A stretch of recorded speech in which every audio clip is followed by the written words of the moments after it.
Very good morning, good afternoon, and good evening, Ms. Kara and whoever watched this video. Here, we would like to present our discussion about the social linguistics regional dialect, the Cockney accent of English. So first of all, let me introduce ourselves. My name is Lydia Kezia with the student number 001. My name is Ezra Sahir, student number 022. And my name is Sukmana Putra with student number 023. And after this, we should get to the key terms, starting now. Here are the key terms of our discussion. The first one is Cockney or London accent. And then after that, jump to regional dialect, international variety, RP or received pronunciation, and then the last one, we would like to discuss about the social class. Alright, so first from the keywords, we have the first concept. We have like four main concepts here. So the first is the regional dialect. So a regional dialect is a dialect that features a different pronunciation, vocabulary, as well as grammar rules, which are a little different geographically depending on the geographical area from where the speakers are from. So for example, a group of people from a certain place A, they speak a certain way, and then a group of people from place B, they speak another different way, and they have slightly different grammar, slightly different pronunciation, and slightly different vocabulary used as well. And then moving on, we have the next concept is international variety. So this is a variety. There are many varieties of language in the world, and the international variety is a specific different kind of variety that exists within a country. So it's not just that every country has different languages, but within that one country itself, one nation, usually there's a lot of kinds and varieties. So for example, in England, country England itself, there are a couple of dialects that we have. Like for example, Yorkshire, we have Lancashire, Geordie, and Cockney with a London accent. So all of these are a little different. They're all English-based, but because of the geographical area and where they are placed at, there's a subtle variation towards each of them. And then we have the next one.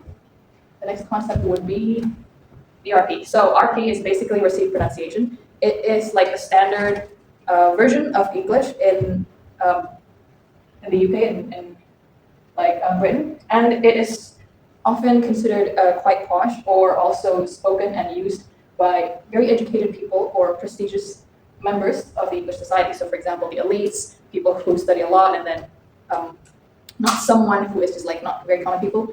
Back then, it is perceived that common people don't often use RP, but like the higher ups, they use RP. And then finally, the last concept that we have is social class. This is going to be very tightly connected to our topic, which is the Cockney accent.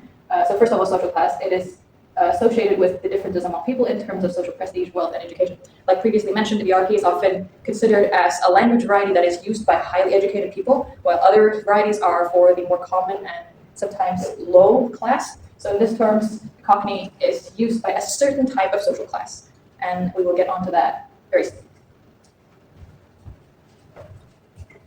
Now we should get to the findings, and by findings, we mean videos. So yeah, we should play the video right now.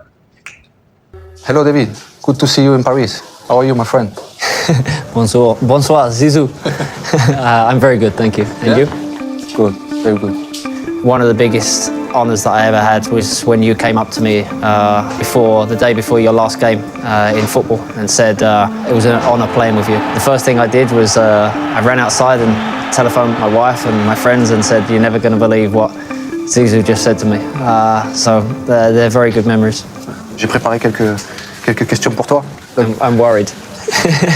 Okay, so let's go. Our next step of this presentation is analysis. We will go analytical on this accent or dialect.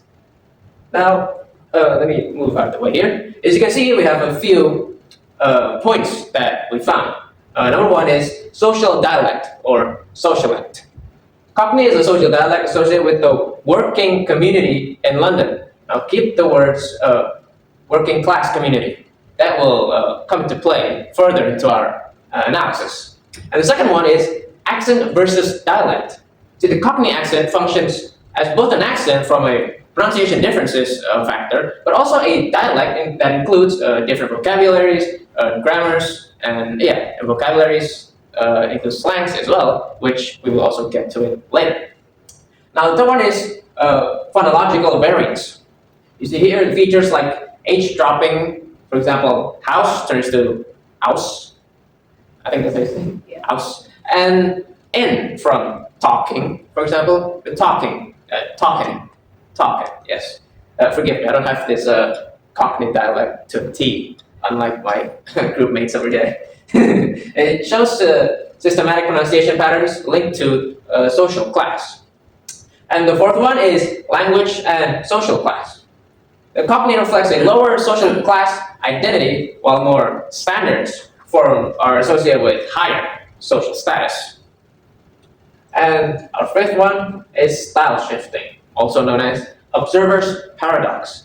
The speaker that has a Cockney dialect usually switch to a more standard and informal settings, for example, like given in an interview or a job interview, essentially, and meeting someone important.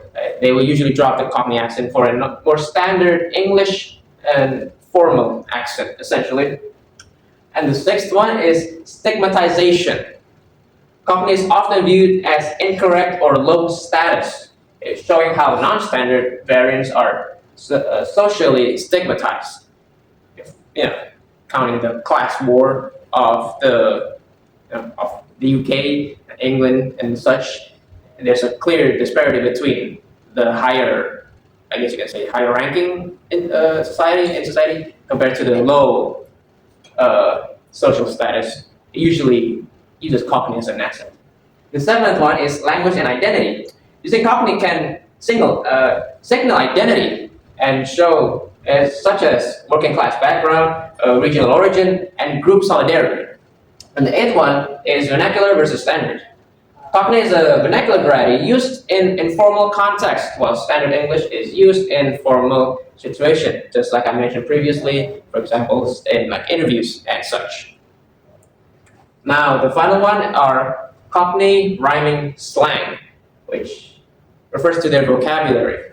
The Cockney rhyming slang is a traditional East London linguistic form, originating in the mid-19th century, so around 1800s.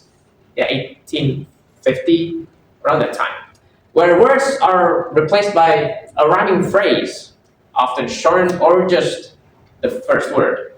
Here we have some example of Cockney slang. First one is apples and pears, which means stairs.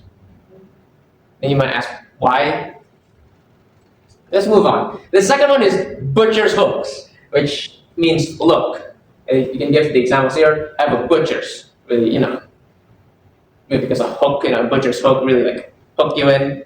So you look, right? You look, have a butcher's. And the third one is a dog and bone, which means phone. But the third one is often shortened to just bone. I guess bone, phone, that rhymed. And a loaf of bread means a head. It's like use your loaf, use your head, use your brain. And the fifth one is mince pies. Yes, mince pies, which means eyes. Sure, I suppose. And the sixth one is porky pies, which means lies. Sure, why not? Why not? It's Cockney individuals. It's Cockney people are interesting. And the seventh one, trouble and strife, which means wife. And the 19th century London, it was a different time. So yeah, there's trouble and strife. And I think that is the last bit of our analysis. Yeah. We just cut. Is it still running? It's still running. Okay. So, as mentioned before, these are some of the example slang vocabulary that are used back in, still used sometimes, used in the Cockney dialect. While these vocabularies and slangs exist, they are no longer as popularly used or widely used anymore.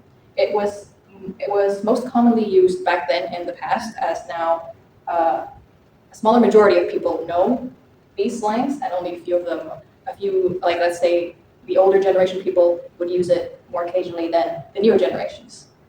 Okay, and so finally we come to the conclusion, and the conclusion of our discussion is that the Cockney or London accent is actually a great example of a regional variety or dialect that is also tied to its history from the aspect of its social class, considering how it was viewed as something that is rather crude back then, because it's for the lower working class and not something very similar to the RP, so we'll the higher, more educated people, they use RP or more standard English, and then the lower class people, they would use the Cockney, and because of that, it is viewed as a rather lower version or variety of the same language. However, despite that, time has moved on, and the Cockney accent has now become a very iconic dialect that has become widely known in a lot of places. And so that is all from our discussion. Thank you.